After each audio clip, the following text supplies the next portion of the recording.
13 ans après avoir interdit les salons de bronzage aux mineurs, le temps est-il venu d'aller plus loin pour freiner la hausse des cancers de la peau? Avec François Lambert, Déborah Cher-Enfant, Joanne Dracas et Victor Henriquez, c'est parti pour 30 minutes de débat.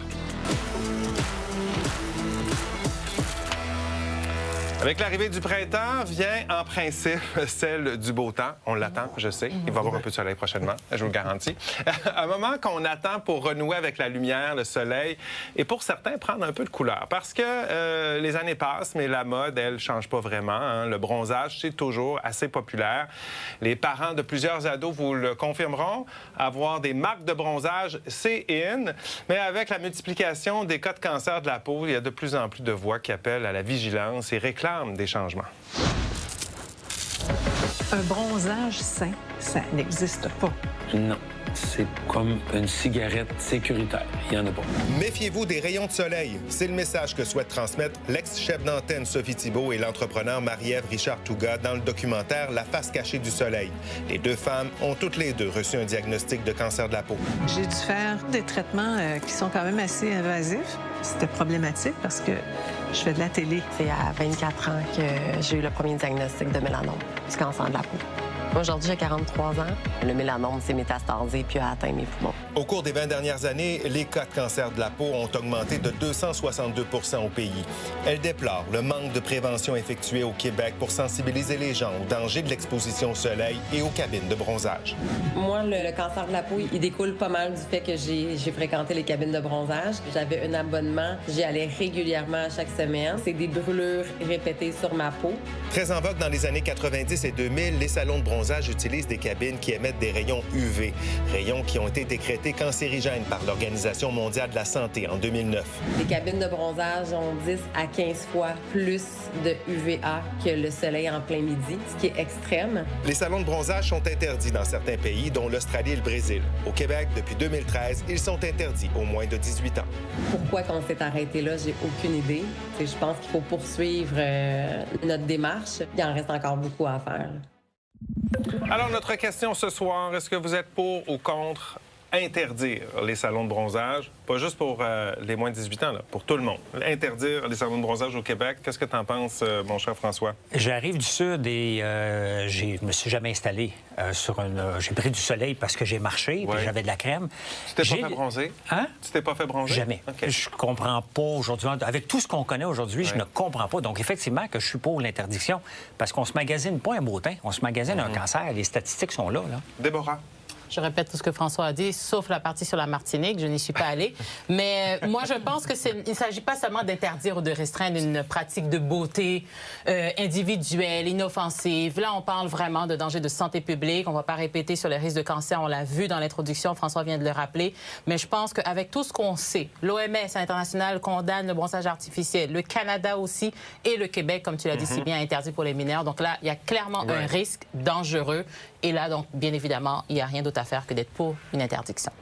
Ah, mais il y en a qui sont contre. Joanne? Je suis contre l'interdiction parce que oui, on sait que c'est pas bon pour la santé, il y a des risques de cancer, mais on est dans un pays de vices entre guillemets, qui sont permis, l'alcool, le tabac, le jeu, comportent toutes sortes de dangers. L'État en profite, l'État fait de l'argent. On peut peut-être ajouter des périmètres autour du bronzage qui sont déjà là, par exemple, interdits en bas de 18 ans.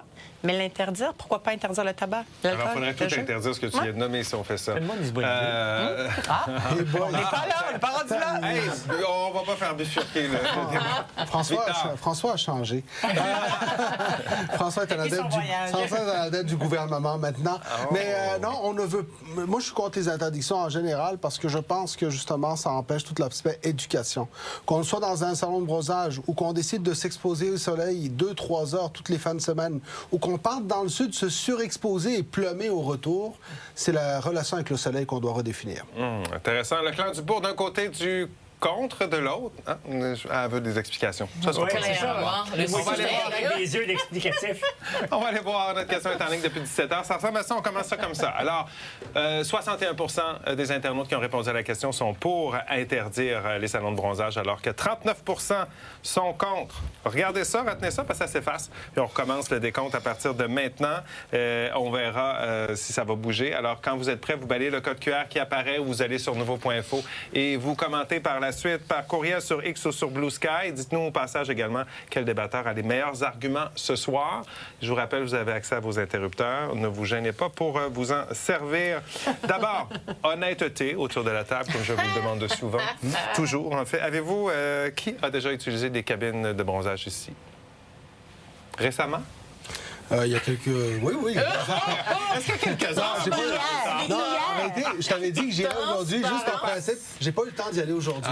Mais à chaque moment, en réalité, moi, j'y vais régulièrement. À chaque fois que j'ai besoin, j'ai besoin d'un peu de chaleur. J'ai besoin de ces rayons chauds. Par chance, il semblerait que dans les prochaines heures, on en aura des vrais. Oui. Mais c'est quelque chose que, oui, je pratique. Maintenant, il faut le pratiquer avec prudence et avec de la crème. Oh.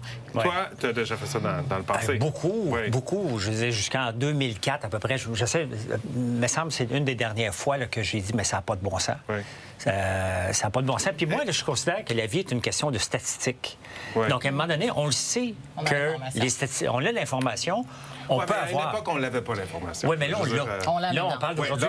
Jusqu'en 2004, je t'avais content d'y aller. Vous n'êtes jamais allé? Moi, je suis grecque, j'attends l'été. Puis j'ai du maquillage. Non. Puis il y a des crèmes qui existent. Je suis contre l'interdiction, mais je trouve ça super quétaine quand même. Désolée. Il y en a une qui va s'en trouver toute seule de ce côté-ci. C'est ton allié en ce moment. Mais c'est vrai, là. Mais c'est ça, j'allais dire, je salue ta candeur, Michel, de te poser la question, parce que pour les gens qui se posent la question, pourquoi moi je fais partie de ce débat ce soir, non, je n'ai jamais utilisé de salon de bronzage. Je profite du soleil naturel. Donc c'est pourquoi je faisais l'amour tout à l'heure quand Victor a dit le soleil, on peut l'avoir avec le salon. Non, on n'a pas de soleil dans un salon de bronzage. On profite du soleil naturel. Ah, oui. Donc voilà. Tu vois, c'est un très bon exemple. Exactement. Tout à fait. Soleil ou levé, on peut attraper les cancers de la peau. Et oui, tu bronzes toi aussi. Oh, que oui, que je bronze. Tu vas le répéter souvent, ça. Moi, j'aimerais poser une autre question. Oui. C'est est-ce que tous ceux qui bronzent mettent de la crème? Parce que la question, elle est extrêmement importante là-dessus. L'utilisation de crème solaire est essentielle pour protéger sa peau. Alors oui, on peut s'attendre... Tu peux me laisser finir de parler aussi. Donc, la question, justement, du salon de bronzage et de cette interdiction-là, si on ne régule pas le reste, on est en train de donner un coup absolument inutile. Parce que, à ce moment-ci, le marché va décider aussi de l'avenir des salons de bronzage. Et c'est déjà le cas. Si on regarde la quantité de salons qu'il y avait il y a 10 ans versus aujourd'hui, le marché est en train de définir cette situation-là. Mais la question du soleil, la question de ce reportage, elle est beaucoup plus large. Et là-dessus, on n'a aucune éducation qui est faite au Québec. Pour moi, c'est la question, oui, tu as une relation avec le soleil, c'est très bien, mais c'est l'interventionnisme du gouvernement. On est quand même adultes.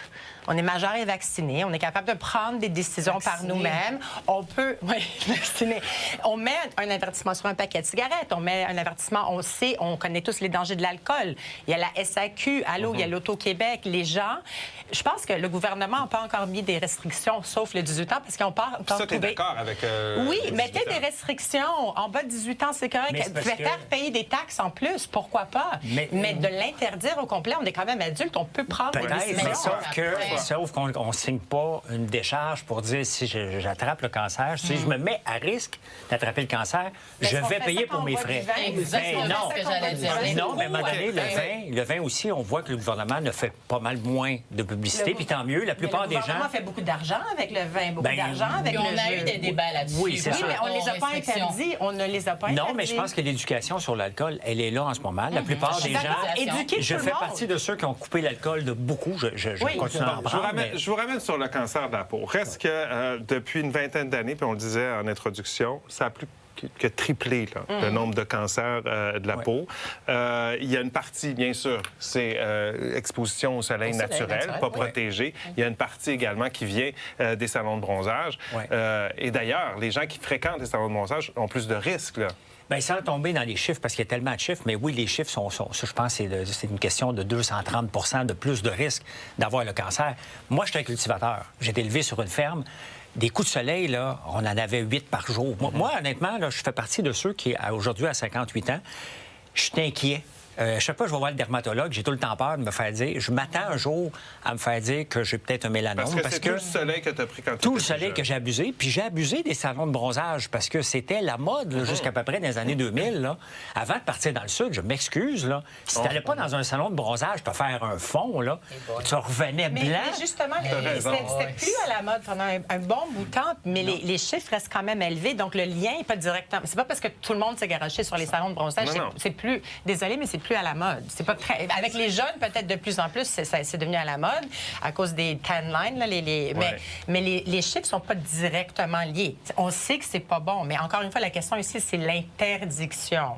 Oui, Okay. oui, mais ça reste qu'il y a quand même une augmentation de risque en allant dans les salons de bronzage. Il y a une augmentation. Il y a juste une chose. Revenons sur les véritables chiffres. Là. Les chiffres disent que l'exposition au salon de bronzage, les rayons dans les salons de bronzage sont de 10 à 20 à 20 fois plus forts. Oui. Maintenant, l'exposition dans un salon, elle va être une exposition de quelques minutes. En moyenne, les gens vont prendre 7 à 10 minutes, alors que l'exposition qu'on vit au soleil, lorsqu'on voit, par exemple, les gens l'été ou les gens aller dans le sud, qui passent la journée avec de l'huile à faire de la toast, il y a aussi une exposition qui est majeure en termes d'heures. Ouais. Donc, je dis pas que le salon est bénéfique. Ce que je dis, c'est attention à relativiser aussi, parce que lorsqu'on cherche un coupable unique, on oublie tous les autres. Et ça, le gouvernement a la mauvaise habitude de le faire très souvent. Une interdiction qui règle tout, ça n'existe pas. OK. Je rappelle notre question. Est-ce que vous êtes pour ou contre interdire les salons de bronzage? Rappelons-le, c'est déjà interdit pour les 18 ans et moins. Est-ce qu'on devrait élargir cette interdiction partout à l'ensemble de la société? C'est la question du débat de ce soir.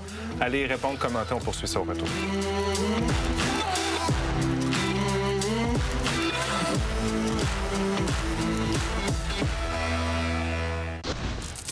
On est de retour au débatteur. Est-ce que vous êtes pour ou contre interdire les salons de bronzage? C'est la question du débat de ce soir. Allez y répondre, commentez également.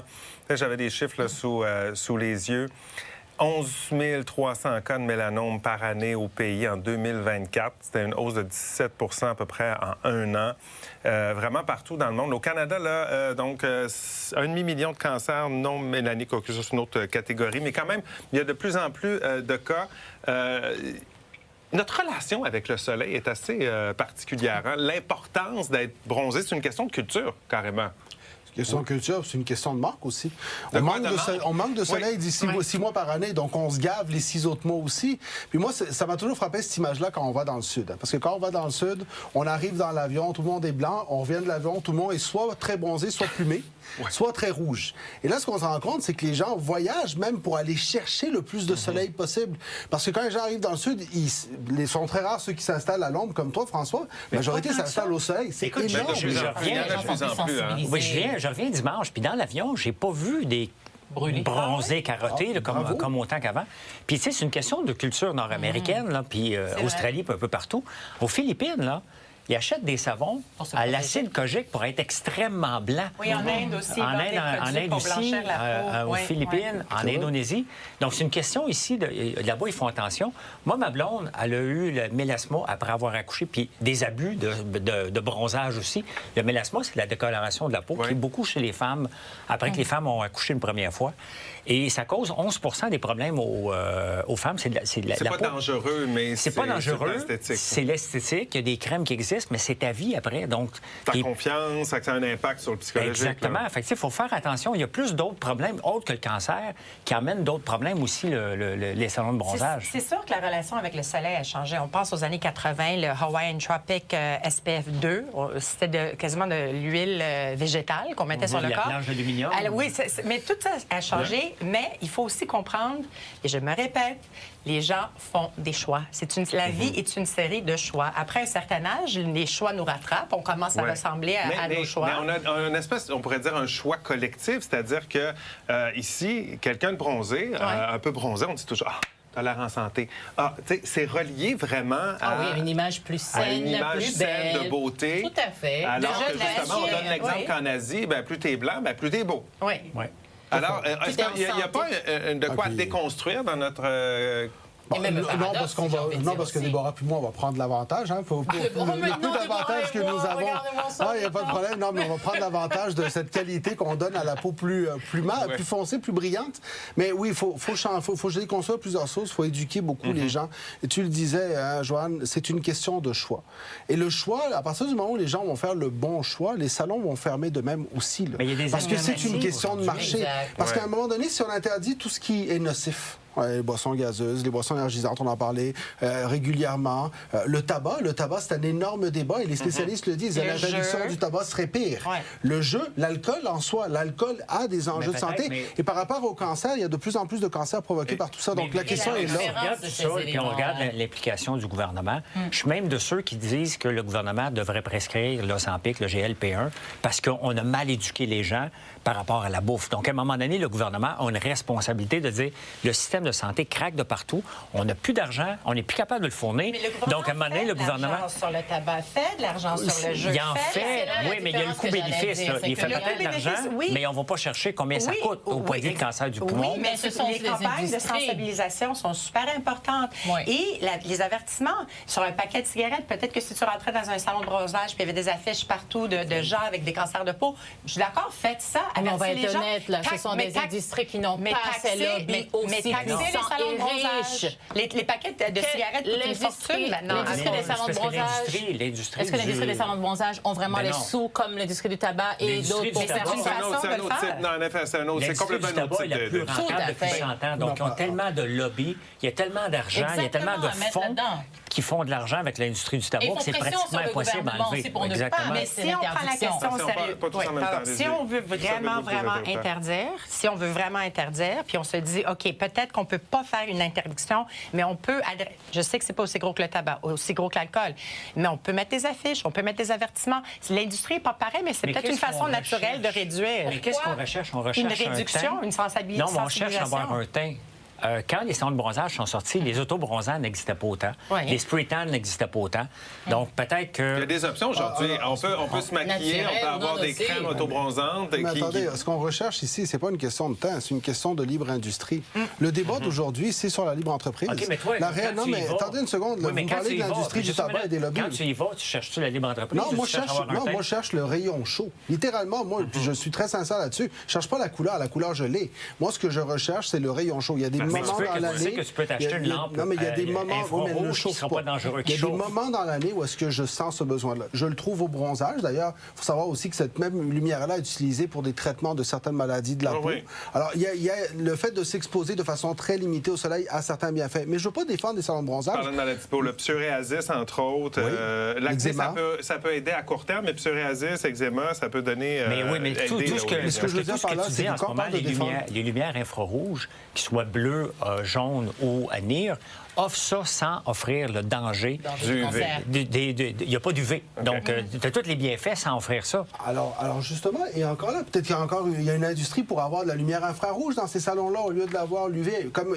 elle a évolué aussi. Ce que je veux dire par là, c'est que, et là-dessus, je suis convaincu qu'on est d'accord. La libre entreprise, elle est importante dans nos sociétés. Et elle est basée sur un principe de dire, OK, les gens font des choix.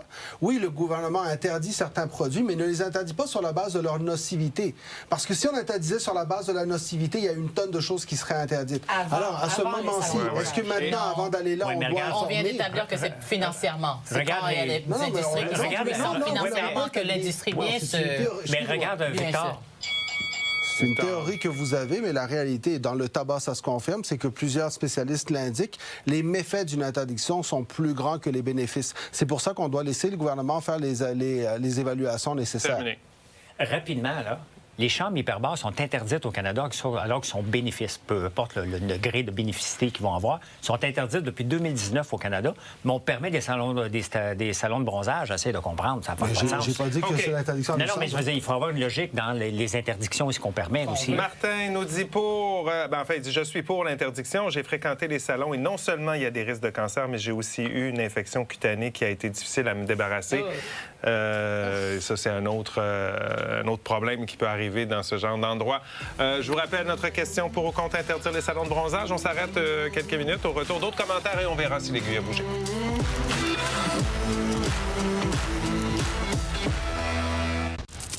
On est de retour. Alors, pour ou contre interdire les salons de bronzage? Attendez, j'ai perdu mes commentaires. J'y vais. Lucie nous dit... Ça devrait être banni. Il y a assez de cancers comme ça. En effet, il y en a beaucoup. Il faut rappeler, les chiffres sont assez importants. Sylvain nous dit, j'allais toujours au salon de bronzage avant d'aller en voyage et je j'ai attrapé un cancer. Alors, c'est la plus grande erreur de ma vie. On imagine, justement, nos pensées, là, ça doit vraiment pas être évident. Puis on le voyait en entrevue tout à l'heure dans le reportage. Tout le soleil pris, la dame de 43 ans qui dit, avec le cancer qu'elle a aujourd'hui, à quel point elle regrette tout ce soleil pris et ces salons de bronzage pris. Non, en effet. C'est un rayon, c'est ça. Oui, tu as raison. Mario qui nous dit contre, il faut arrêter de vouloir tout interdire. Ça reste que les cancers, il y en a qui laissent carrément, qui meurent. Là. Il y en a qui sont traitables, mais pas tous. Là. Ouais. Et on a un problème, il y a très peu de dermatos. Il y a une pénurie de médecins là, en dermatologie en ce moment au Québec. Il faut prendre ce domaine-là un peu plus au sérieux, non? Ben oui, parce que si... J'ai déjà eu à un moment donné quelque chose, puis j'ai été, OK, il faut que j'aille voir un dermatologue, mais tu le prends où? C'est impossible. C'était impossible. Ça existait. J'ai été au privé. Ouais. J'ai été capable d'en voir un, me dire, OK, tout est beau, tout est correct, mais ça m'inquiétait pareil il y a quelques années de ça. Donc, imagine-toi encore aujourd'hui, même aller au privé, il y en a de moins en moins. Donc, on n'a pas les moyens d'aller voir notre médecin à chaque année puis dire faire un examen complet de la peau. Mais tout le monde sait que c'est pas bon. On est tous d'accord ici pour dire que c'est pas bon pour la santé. Mais la question est, est-ce qu'il faut l'interdire? Puis moi, je pense qu'on fait pas preuve de cohérence. Si on interdit ça parce que ça cause des cancers, il faut être cohérent. Il faut avoir une suite logique. Donc, le tabac. Interdire tout ce qu'il fait. Mais oui, on peut pas choisir. À partir de là, rapidement, il reste quelques secondes. Qu'est-ce qu'on peut faire pour davantage de sensibilisation, rappeler l'importance de bien se crémer, de bien se protéger? Moi, ça m'a surpris que c'est redevenu à la mode. L'information existe déjà. Je pense qu'on parlait à 20 ans. Bien évidemment, il faut en faire plus, mais qu'est-ce qu'on attend pour interdire? Parce que j'entends, oui, si on interdirait, on devrait interdire d'autres choses, mais qu'est-ce qu'on attendrait? Un décès, bien plus de cas de cancer qui nous coûte beaucoup plus cher dans le système. Il faut arrêter de vouloir attendre une catastrophe avant de prendre une décision pour le bien public. Il ne faut pas oublier que la clientèle visée, et ce sont les femmes de moins de 29 ans. Tout à fait. Donc, qui sont attirées par la beauté. Il reste moins de 20 secondes. 61 c'était en début d'émission contre 39. On termine ça comment? Comme ça, 72 des gens sont pour interdire les salons, 28 sont contre. C'est François Lambert, le choix du public ce soir pour les meilleurs arguments. Protégez-vous, je pense que c'est ça que j'ai envie de dire, et soyons conscients que le soleil peut être très dangereux. Merci d'avoir été avec nous. Passez une excellente nuit. On se retrouve lundi.